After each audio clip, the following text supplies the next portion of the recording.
And we believe that we know what we're talking about because the same terminology exists outside of the Chassidus. For instance, Seichel. Seichel. The thought process, logic, midos,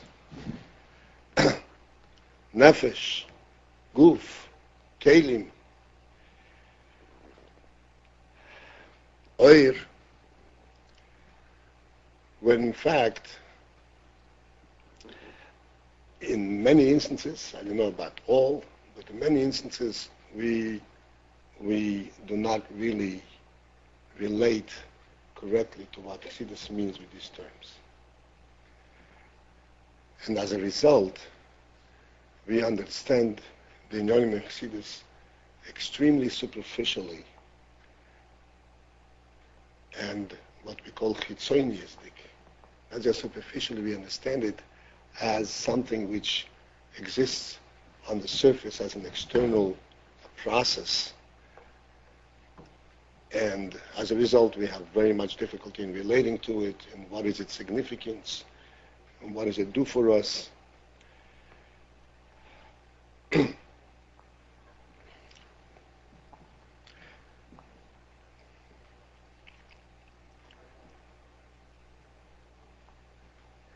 Take the union of Seichel. I'm sure you've noticed, as you were learning Chassidus, when Chassidus says that Seichel emanates from the Nefesh, and Seichel represents some type of an oir that comes from the Nefesh. Through that, in the Nefesh itself, there are higher koiches. They're what's called oineg and rotzin. Everybody knows what I'm referring to? No? In general, the Chassidus explains that there are koiches makifim and koiches pnimiyim. Koiches makifim means koiches. Koyach means a force. That is makif, that is all-encompassing. That is not function in any one particular part of the person, but it actually encompasses the entire person. And then there is koiches pnimiyim. These are koiches that function in one particular part, like the seichel functions in the brain. Midas, generally speaking, are in the heart. Koyach ha'asiya, deed, is in the hand, speech is in the mouth. It's the koiches pnimiyim. Koiches makifim means the overall koiches. Koiches makifim are always there, and these are essentially the basis, form the basis of the human being.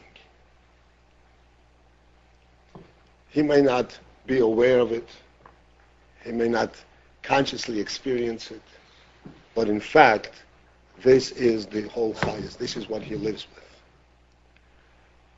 And then from that emanate other koiches. The koyach ha-seichel.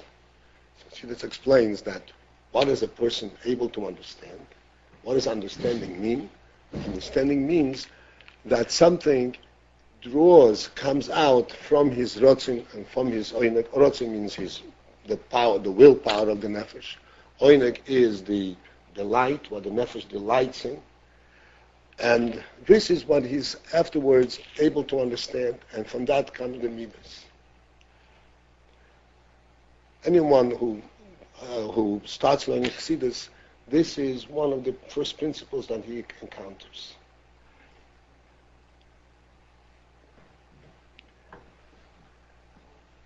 Coming from outside of Chassidus, coming from having experienced and using his brain, he has never ever thought that understanding 2 times 2 equals to 4 has to do with his own negarot. This is something which he simply experimented, and he figured out He took two and took another two and put them next to each other and says, this is 2 times 2 and counted them over and said, oh, it's 4. What does that have to do with his nefesh?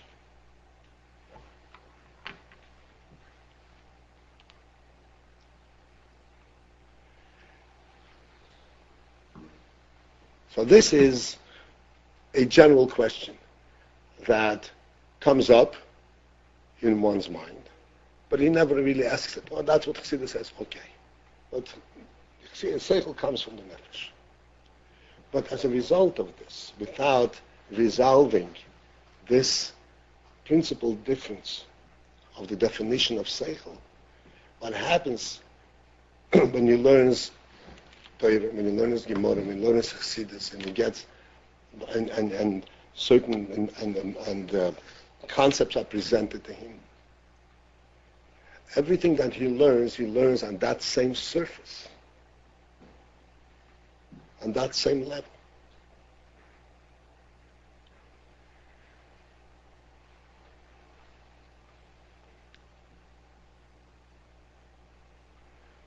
We say that the highest koyach in seichel is chokhmah, and the Alter Rebbe says that actually within chokhmah there is that point that's called emunah,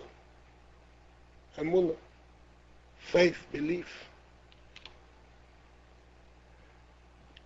Emunah is an extremely profound koyach that is truly representative of the nefesh od, of human soul. But then, without understanding what this means, when one says, I believe that God created the world, I believe that God gave us a Torah, what does it mean? He doesn't even attempt to understand and to find it in his nefesh, find it in his soul, find it in his heart and mind. He simply says, I accept. This is what the truth is. This is what I should live with. This is how I should think. Tell me how I should think, and that's how I'm going to think.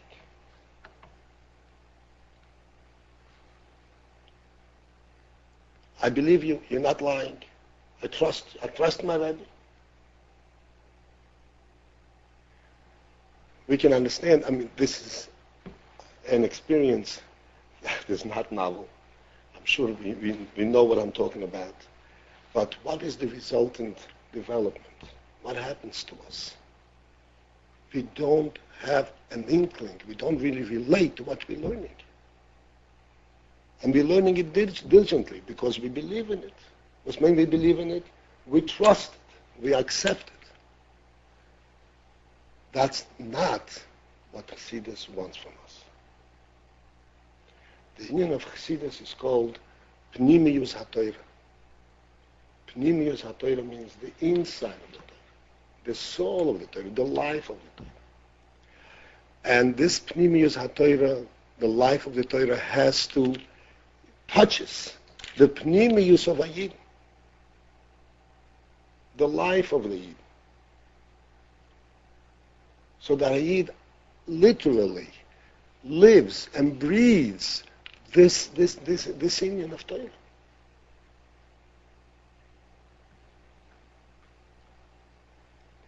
Therefore, it is absolutely important that we should slowly begin to understand what is a koyach. What does Chassidus mean, a koyach haseichel? And what does it mean that the koyach haseichel is representative, it comes from the nefesh?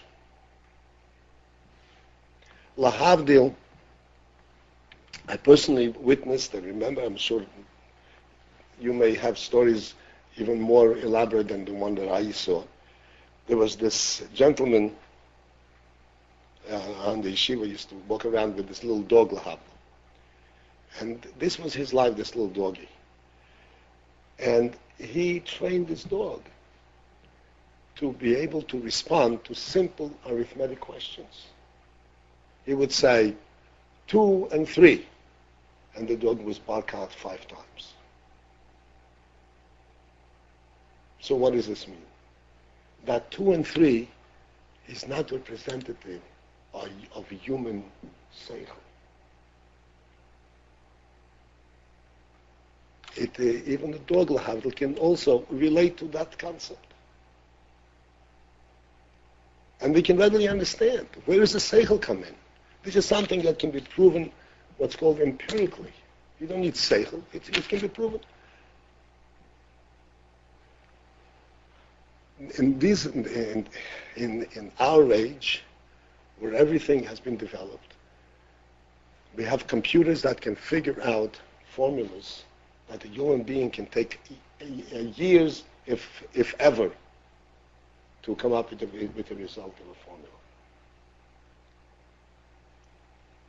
Does a computer represent a human brain? Is that what we mean by brain, by saying?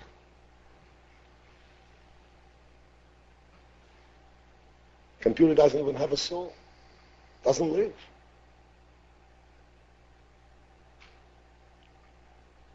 Does it make a difference to the computer whether 2 times 2 equals to 4 or it equals to 5? It makes no difference at all. How is it representative of a soul?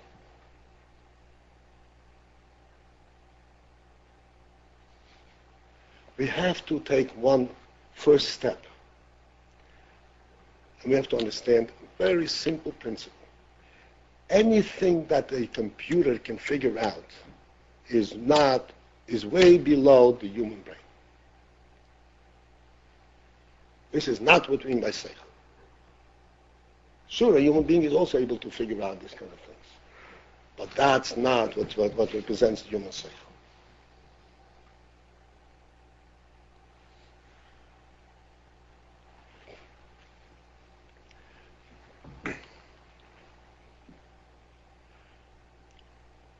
Just to introduce the Indian,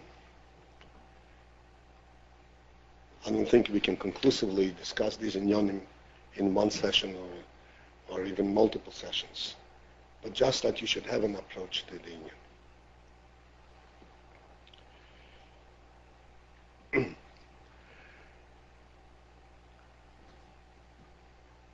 See, this explains that there are, basically speaking, 3 levels of seichel.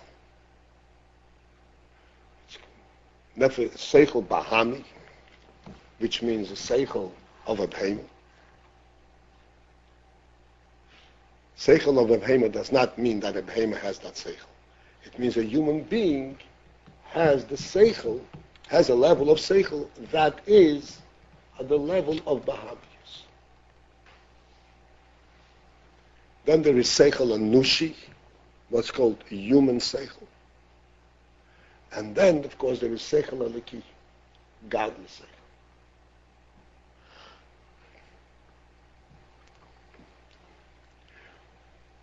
Seichel bahami.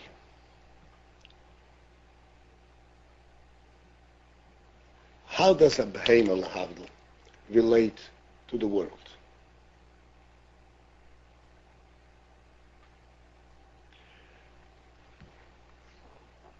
A behemoth does not conceive, has no concept that there's such thing as a world.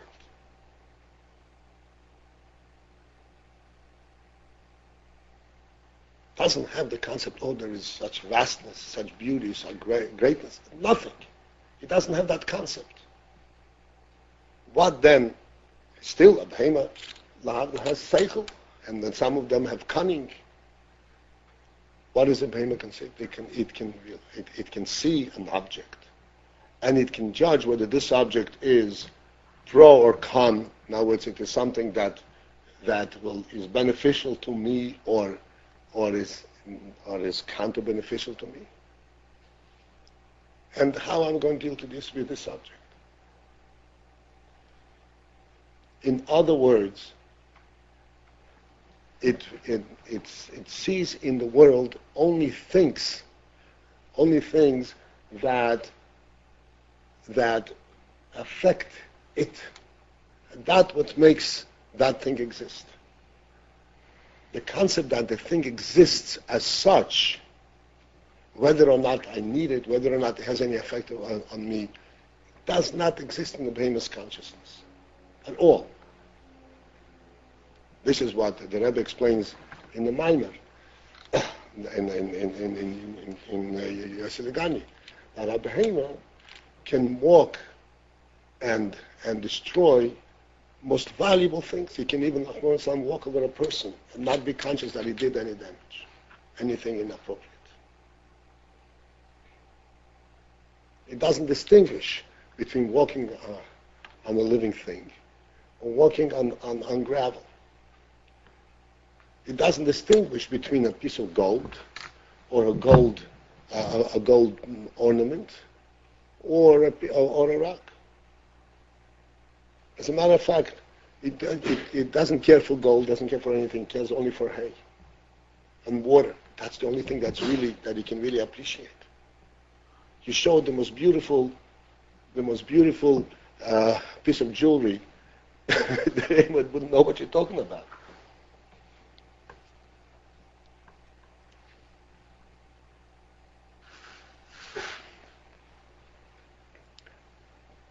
In a human being, in us, there is a level of pain. And this is not meant as an insult. This is meant to say that actually the person has been put down to the various lowest level because he is to bring down and elevate even that level. Whatever that even is, I'm not going there, but just that's a fact. And we have to understand it's not as an insult. This is how Hashem made us for a very valid and very ungodly purpose. And from that perspective, here we begin to see what it means, seichel comes from the nefesh. If our nefesh is only a nefesh bahami, in other words, a sense of life, a sense of value, is a bahami, what do we appreciate? What do we see? What do we relate to? Things external that are measured by how much does it weigh, how much is in it, what is in it for me.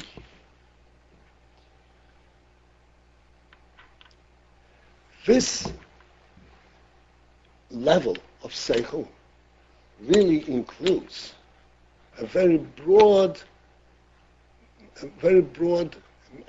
perception, very broad field of knowledge. All knowledge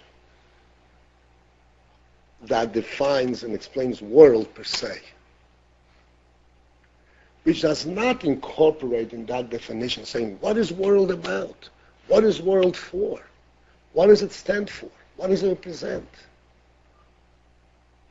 It's just there. No matter how intricate the understanding is, it is all included in this realm, in this sphere of knowledge, the level of behemoth.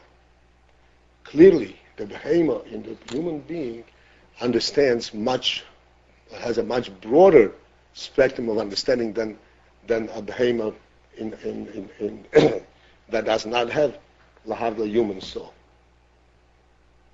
But the level of understanding, the principle of what it relates to is identical. Really. Because there are no intrinsic values. Everything is measured by what does it mean to me.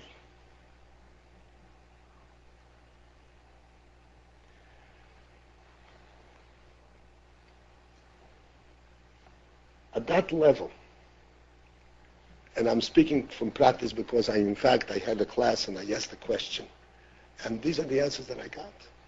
I asked, what in fact is more valuable? A pound of bread or a diamond?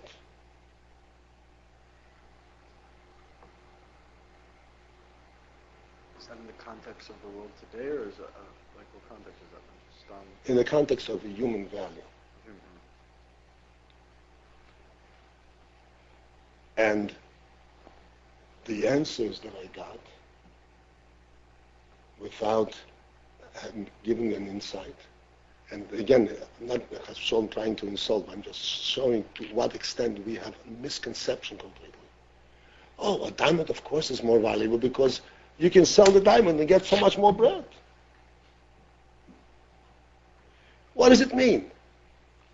How do you evaluate a diamond? How much bread it can produce.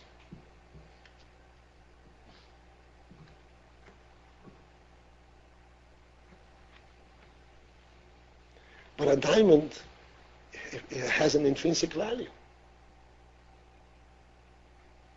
Gold. The Gemara says, gold, lo yibre zohav elo lemigdash. Lo hoyo ho'elam roi lishtamish b'zohav.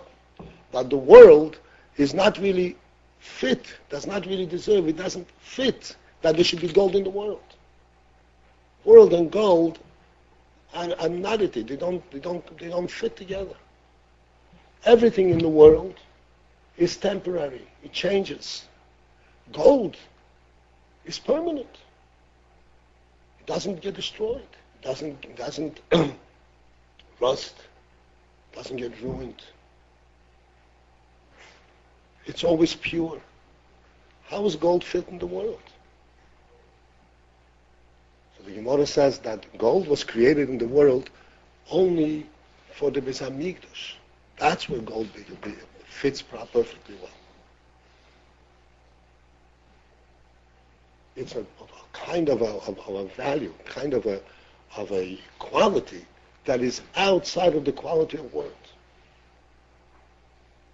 If we are going to start evaluating gold by how much bread it can produce, you're completely misinterpreting what Hashem has created.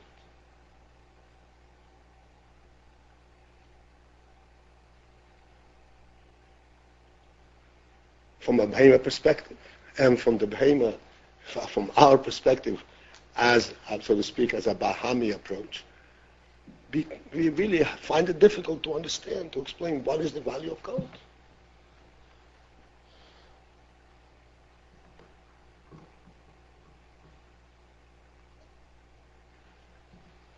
Except in terms of how it can benefit us.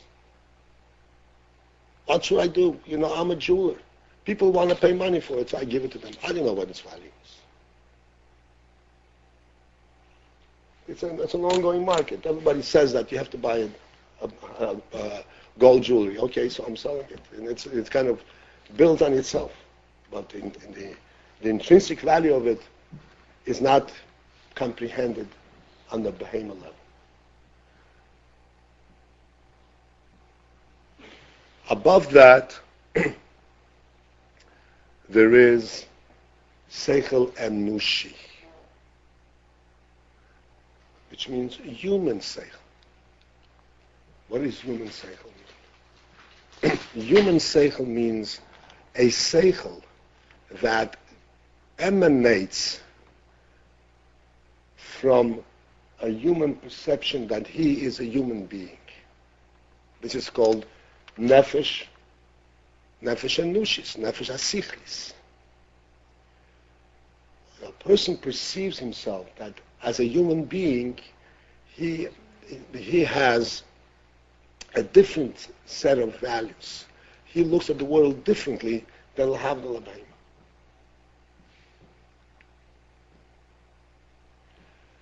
To illustrate this in a very simple form, a behema has to eat. L'Havdil, a human being, also has to eat. A behema eats by putting its head into the food. A human being eats by lifting the food to his mouth.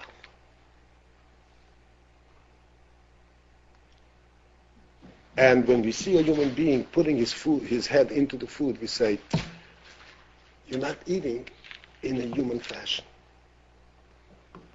What's the difference? I'm eating. The food is the same.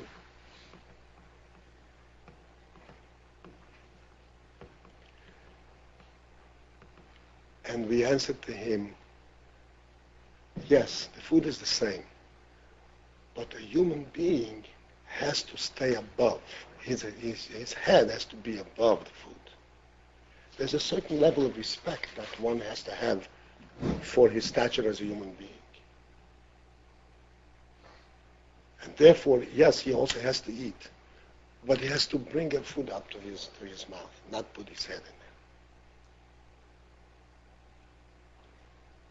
We say it's subhuman to eat like that, because we have a sense. This is not seichel in terms, you cannot logically force the issue. Anything on the behavior level is simple logic. You sell a diamond, you have $100 or $1,000, you can buy X number of pounds of bread. It's all simple logic. When it comes on the human level, then simple logic no longer applies. Then you have to first get a sense of real intrinsic value. Within that scope, within that realm of a human world, there is logic there too. But that's on a different scope, on a different level. It doesn't go down to empirical logic. It's what's called human logic. To a human being, you can explain the difference between eating by putting your head in the food or lifting the food to your brain, to your head, to your mouth. To a behemoth, you cannot explain it. What does this show? That seichel does emanate from the soul. It's not empirically created.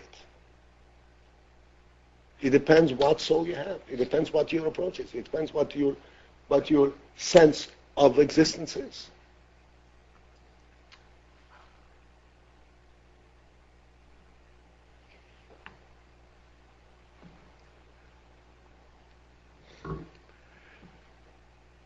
So the human being as such has a different perception of world than Lahav Labaim.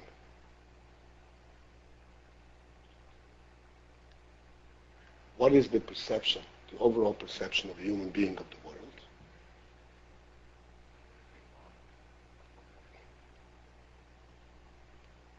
That the world is a beautiful place and it has to be dealt with according to its value, according to it respectfully. It must not be abused. There are different types of things in the world. They all have to be dealt with accordingly. There is intrinsic value to things. There is an intrinsic difference between a diamond and a pebble.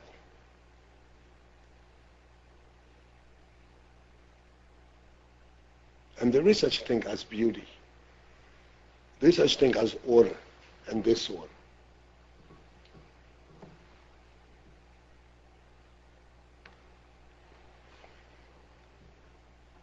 This is called Seichel Anushi in brief. Which means, basically, that there is a world. I don't know why the world is here. In that respect, it is equal to this sense of Lahavdol Abheim. But at least I know that I know how to evaluate it, whatever it is. I have to evaluate and I have to respect it properly. A human being will not tramp on anything that's valuable.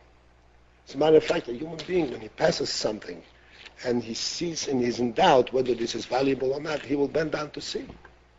He will not bypass it.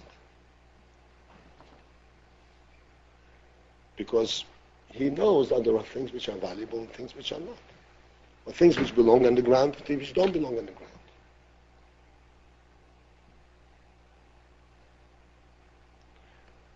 This is, in effect, what's called, this is like the stepping stone. This is the intermediary level between the Behema, Seichel Bahami, and Seichel Aleki. In order to appreciate Seichel Aleki, which I'll introduce one has to first rise from the Seichel Bahami. He has to rise to Seichel Anushi. Because if his perception of Seichel is exclusively at the level of Seichel Bahami, which, as we explained, means just empirical value. When he goes and starts learning Chassidus, starts learning Torah, Seichel Eliki, he understands it the same way. He doesn't really relate to it. He doesn't know what is meant by Seichel.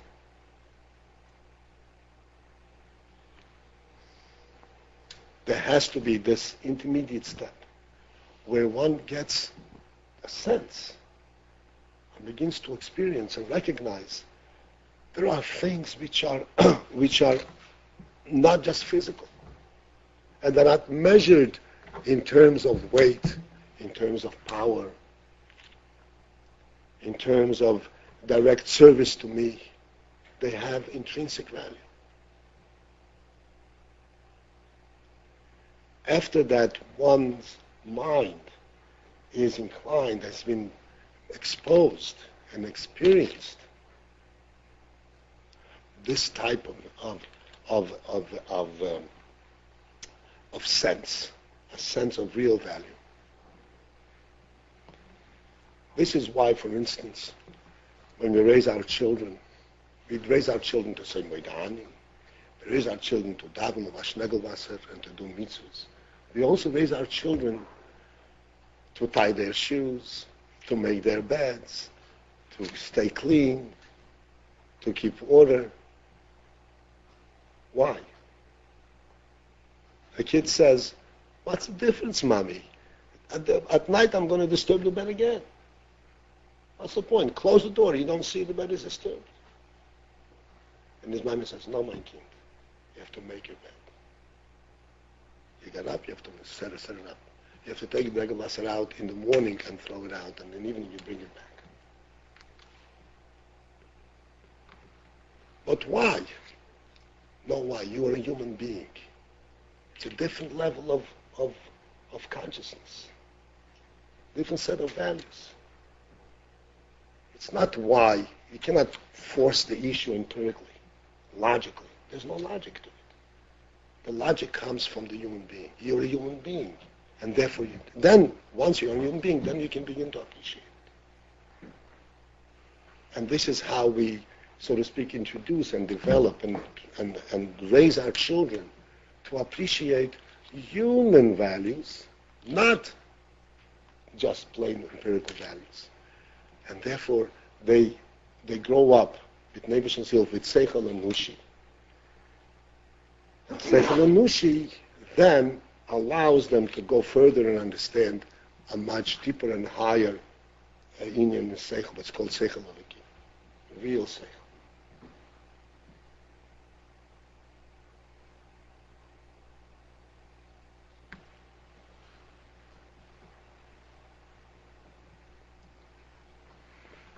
Then comes a totally different level of Seichel, which is really a quantum leap from that. And it's a real Seichel, the real true Seichel. In what way is it real true? And I'll explain before we get into it. Real true means the following. There is a commonality. There's similarity between the Seichel Bahami and Seichel Anushi. In that, in both of these Seichel, we accept things as they are. They don't really make sense to us. They don't really, why is there a human being on this earth? What's his value? What's his purpose? What is the meaning of that? You don't know. And you don't care. Just like a Havla Behema doesn't care where its food comes from as long as it feeds it. So too a human being in Seichel Anushi, he goes to work, he makes a nice living, he has a nice home. Why? What does it mean? What's the difference? That's how you live. There isn't the real essence of Seichel, where the real essence of Seichel is to make sense of things. It should have a real basic value, a real basic reason. Why is it so? That's Seichel. Seichel Anushi does not have that demand. It's suitable for a human being to be this way. So this is still accepting the fact, the union of accepting the fact as it is, without going deeper and trying to find its true source and some kind of true value, is similar in the human being with L'Havdil B'Haim.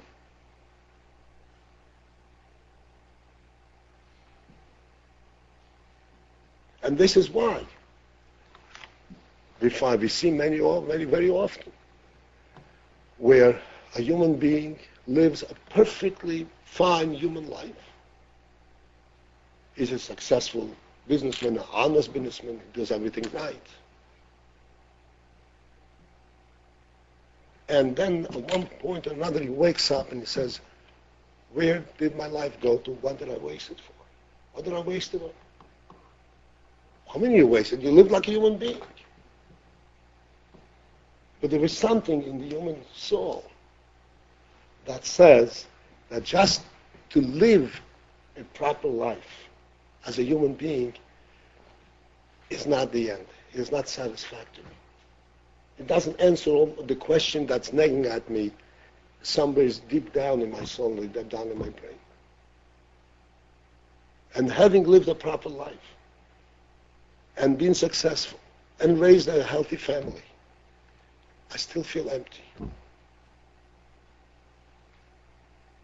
I'm sure you've heard many instances of this type. What's the emptiness? He lived like a human being. He lived like a human being with the logic of a behemoth, essentially. This is where Seichel Anushi is actually at the same level as Seichel Behemoth. Because he did not seek to know what is its real value, what is it for.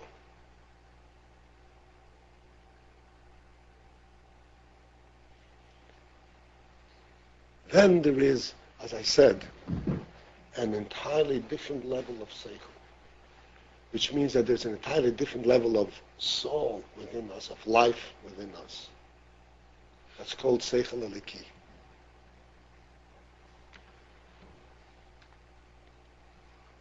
Seichel Eliki means godly Seichel. What is the meaning of godly Seichel?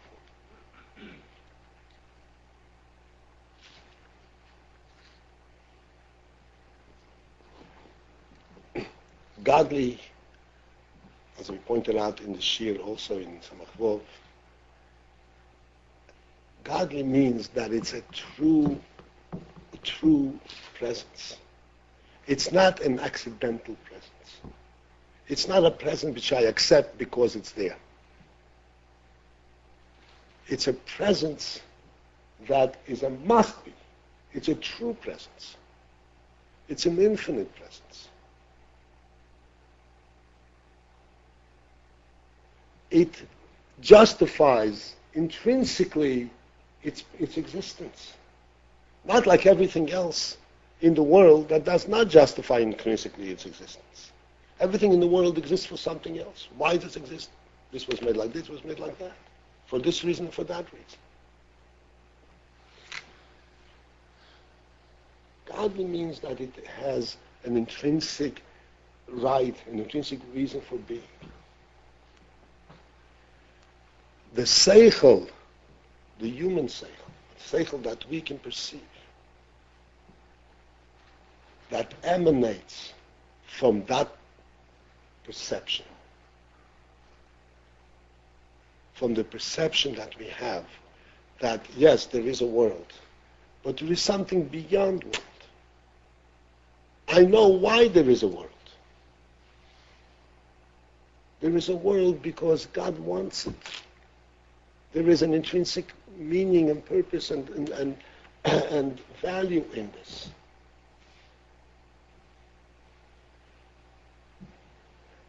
With this approach, just having that sense, and as I said, this sense has to come not from a logical proof. Oh, where does the world come from? There has to be a creator. That's not the point. The point is that we have to, just like in Seichel Anushi, we personally say, yeah, that's the way it is. Seichel Eliki also, we personally say that's the way it is, because we also have a godly soul. We have a draw. We have a desire for that level of truth. Not just logically, but this is within us. We have a godly soul. We have a soul that says that what is truth, not that which you observe, but that which must be, which is intrinsically true. That's truth. And anything less than that, I can relate to. And therefore the seichel that emanates from this soul, it actually emanates from this soul. It's a totally different seichel.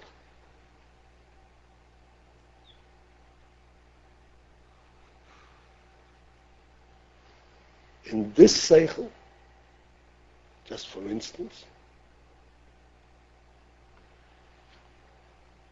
to learn a posuk chumash and to labor over it and to break your teeth and break your head to learn a posuk chumash is more valuable, and I can more directly relate to it than to own anything in the world.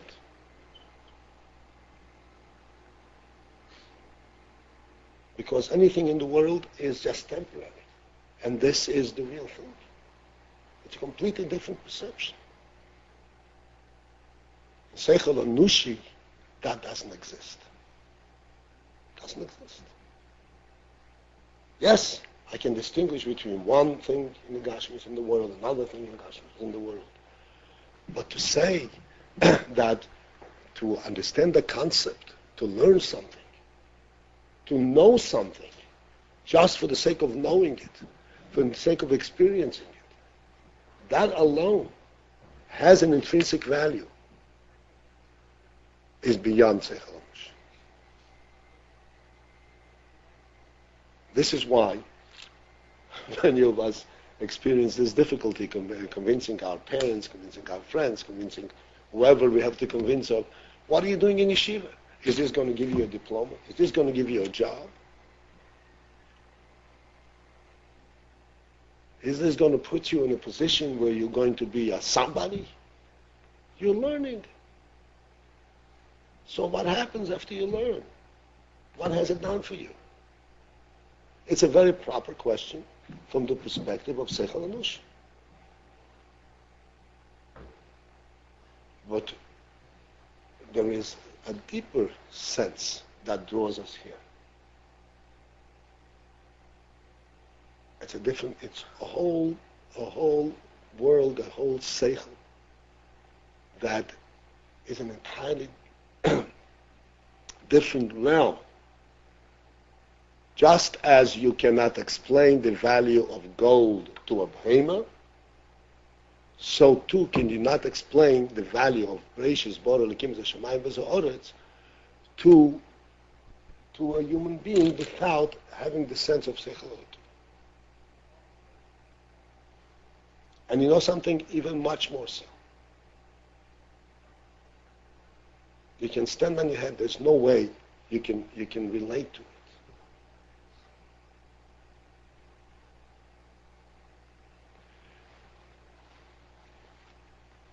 The ultimate point which I want to bring out is that in Mitzvah Shem you're learning, and you will be learning continuously. You will come across inyonim in Chassidus, and I will explain and say that this is that fan a person fan seichel and fan midas, and this seichel comes from this nefesh, it comes from this nefesh.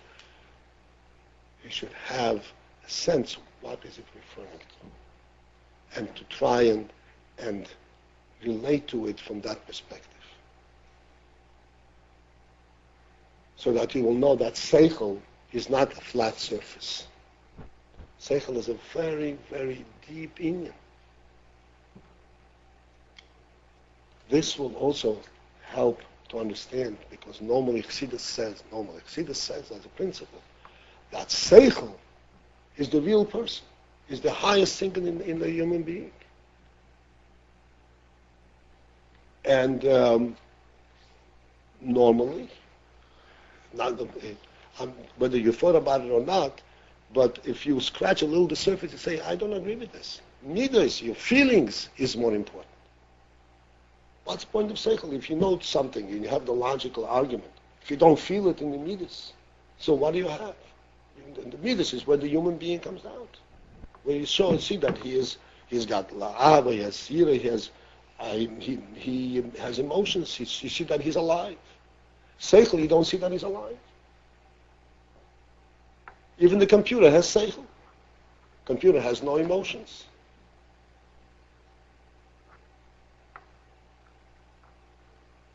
So with this brief introduction, you will understand, you will know that this question actually is sourced in the fact that we don't know what we mean by seichel. Yes, midas are very important, and it's actually an experience of life and so forth.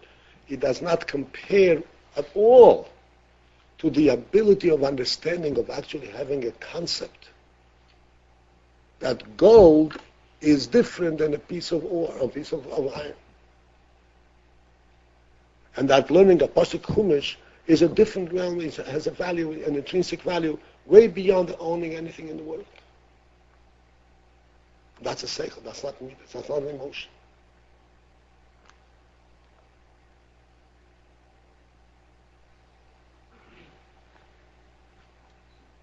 So, hopefully, I'm sorry? Some is higher than seichel, sure. When seichel comes from the Einiger Rotz and Shom, I'm not, this. I'm not trying to put everything in the capsule. There's no way. Just opening up the inyan, so that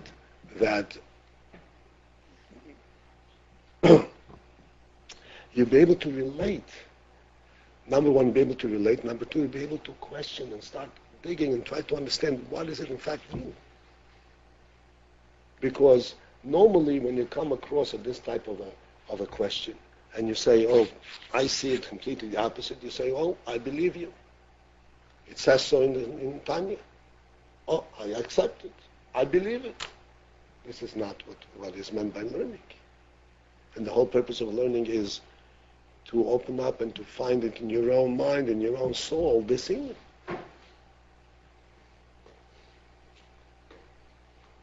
You have it in your souls, you have it in your minds. It's maybe covered up, you need some digging to do. Sometimes you need what's called digging machines to dig deeply, but it's there.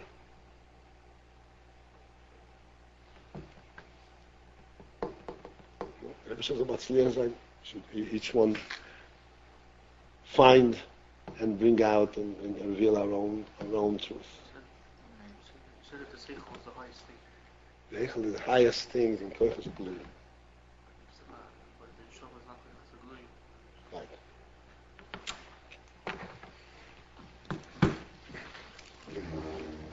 I knew that this bill would come.